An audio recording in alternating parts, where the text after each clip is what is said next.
Nah, pada pertemuan kali ini Ibu akan menjelaskan mengenai perkembangan Islam di Asia Tenggara.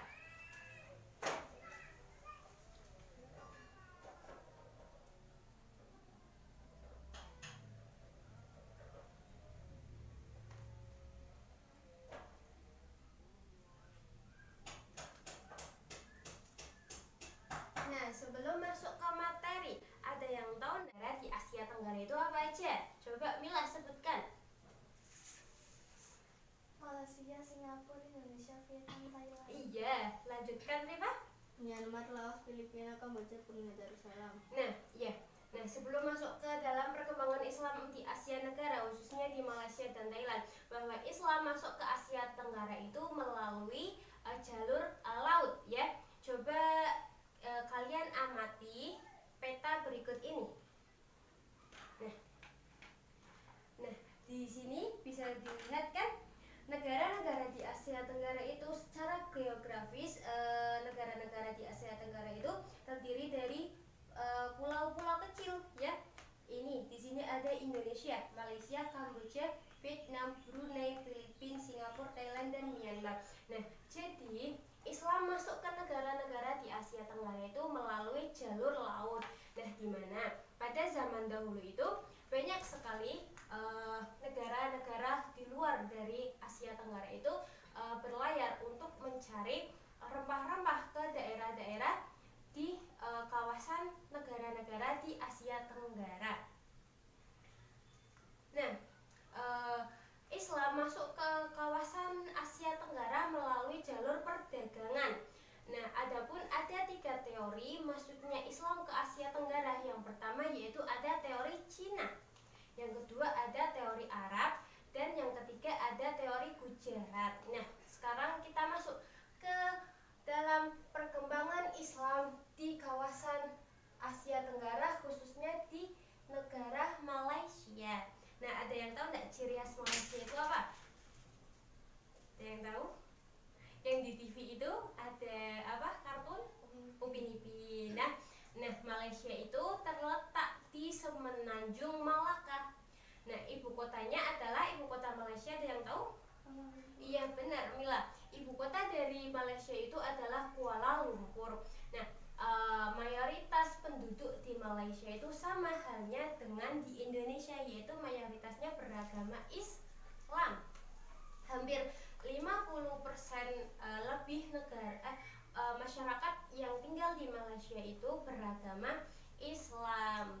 Nah, selain itu Malaysia terdiri dari 2 bagian, yaitu Malaysia Barat dan Malaysia Timur.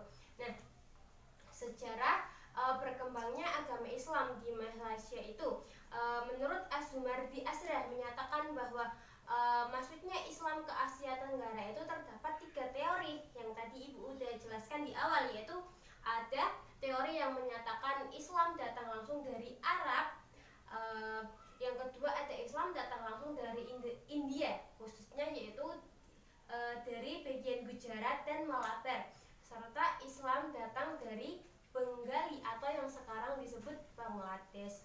Nah, penerimaan Islam di Malaysia itu sama hal, memperlihatkan pola yang sama dengan penerimaan Islam di Indonesia, yaitu Islam diterima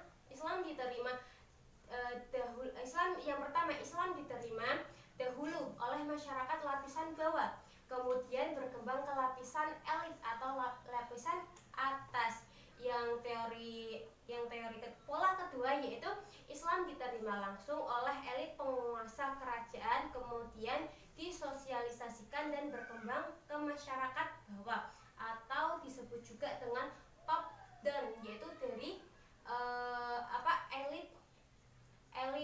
elit penguasa kerajaan ke masyarakat. Nah, yang kedua, masuk ke dalam materi perkembangan Islam di Thailand. Ada yang tahu ciri khas dari Thailand itu apa? Thailand itu disebut dengan juga negeri gajah putih.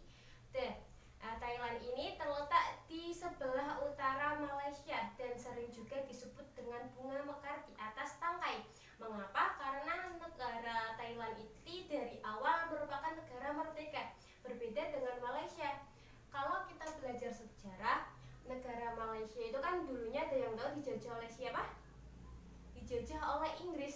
Indonesia dijajah oleh Belanda dan Jepang. Nah, berbeda dengan Indonesia dan Malaysia, Thailand ini disebut juga dengan bunga mekar di atas tangkai. Karena apa? Karena Thailand merupakan negara yang merdeka dan negara satu-satunya di kawasan Asia Tenggara yang tidak dijajah oleh negara lain, baik itu dari bangsa barat atau negara-negara lain dari Asia lain, contohnya Jepang gitu. Nah, mayoritas warganya yang tinggal di Thailand ini beragama Buddha. Ya, Buddha. Hanya 10% dari keseluruhan warga atau masyarakat di Thailand ini yang beragama Islam. Nah, biasanya negara-negara yang memiliki masyarakat minoritas, agama minoritas biasanya berkumpul di suatu daerah. Contohnya di Thailand ini, mayoritas warganya yang beragama Islam ini berada di bagian selatan Thailand, seperti di provinsi Pangah, Songkhla, Naratwita dan sekitarnya yang dalam sejarah adalah bagian dari Daulah Patani. Nah, Islam masuk ke Thailand sejak pertengahan abad ke-19. Nah, proses masuknya itu dimulai dengan kerajaan Siam yang mengakuisisi kerajaan Patani Raya. Nah, perkembangan Islam di Thailand semakin pesat ditambah dengan beberapa pekerja dari Indonesia dan Malaysia yang masuk ke Thailand. Nah, para pekerja ini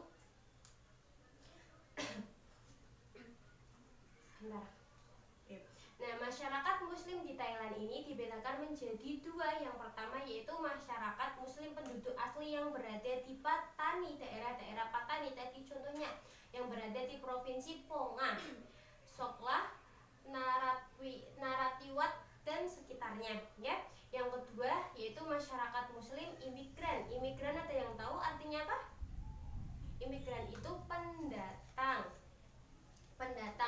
Contohnya dari pendatang para warga imigran dari Indonesia dan Malaysia. Nah, bahkan dahulu para imigran dari Indonesia itu mampu membuat masjid di Thailand. Ya, baik, mungkin itu saja yang bisa Ibu sampaikan. Apakah ada pertanyaan? Itu saja yang bisa Ibu sampaikan. Apakah ada yang mau ditanyakan? Tidak ada. Kalau nggak ada, di sini Ibu ada dua pertanyaan, ya. Nanti kalian bisa milih. Lalu di dalam sini ada pertanyaan yang harus kalian jawab, ya. Nanti kalau kalian bisa menjawab pertanyaan ini, dapat tambahan nilai. Dan itu menandakan bahwa kalian sudah paham materi ini. Coba bisa dipilih. Mau ambil yang mana? Ya, coba dari Rifa dulu dibaca pertanyaannya. Sebutkan 3 teori masuknya Islam ke Asia Tenggara. Ya. Jawabannya? Teori Cina, Arab, dan Gujarat. Iya, teori jalur masuknya Islam ke wilayah Asia Tenggara itu ada 3. Teori yang menyatakan bahwa Islam masuk ke wilayah Asia Tenggara itu berasal dari Cina, Arab, ataupun Gujarat. Lalu, Mila? Mengapa Thailand disebut sebagai negeri dengan bunga mekar di atas tangkai? Iya, coba jawabannya apa? Karena Thailand merupakan negara yang tidak pernah dijajah oleh negara manapun. Iya, benar sekali. Nah, baik, karena kalian juga sudah bisa menjawab pertanyaan dari Ibu, berarti itu menandakan bahwa kalian paham dengan materi pada siang hari ini. Minggu depan, karena kita udah membahas mengenai perkembangan Islam di Asia Tenggara, yaitu di Malaysia dan Thailand, maka besok kita mempelajari perkembangan Islam di Brunei Darussalam dan Filipina. Lalu minggu depannya kita menyelesaikan ya langsung dari Islam di Vietnam, Singapura dan Myanmar.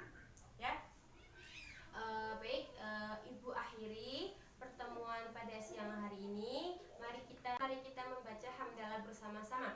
Alhamdulillahirabbil alamin. Ibu cukupkan. Wabillahi taufiq wal hidayah. Wassalamualaikum warahmatullahi wabarakatuh. Waalaikumsalam warahmatullahi wabarakatuh.